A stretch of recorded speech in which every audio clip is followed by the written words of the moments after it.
అందుతుంది. మరి కాల్షియం ఉండే మంచి ఆహారాలు, మినరల్స్ బాగా ఉన్న మంచి ఆహారాలు అంటే సబ్జా గింజలు.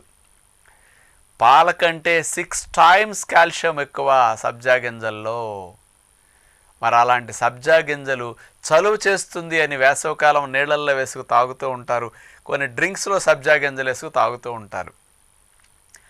మరి అది చలువ చేస్తుంది అనేది వాస్తవమో కాదో కానీ మరి అందులో ముఖ్యంగా ప్రధానంగా క్షారగుణాన్ని కలిగించి అద్భుతంగా ఉన్నాయి. ఆ క్షారగుణమే చలవ రూపంలో మన పెద్దలు చెప్తూ ఉంటారనమాట. ఇందులో ఒక స్పూనుడు సబ్జా గింజలు తీసుకుంటే, మన టేబుల్ స్పూన్ ఉంటుంది కదా, ఆ స్పూనుడు కనుక తీసుకుంటే నీళ్ళల్లో వేసేసి మనం కలుపుకుని నానాక తాగుతాం కదా ఉబ్బునప్పుడు, సబ్జా గింజలకు ఉండే గుణం ఏంటో తెలుసండి? బరువు కంటే 7-8 రెట్లు బరువు ఎక్కువ నీటిని పీల్చుకుంటాయి అన్నమాట. అది అంటే సబ్జా గింజ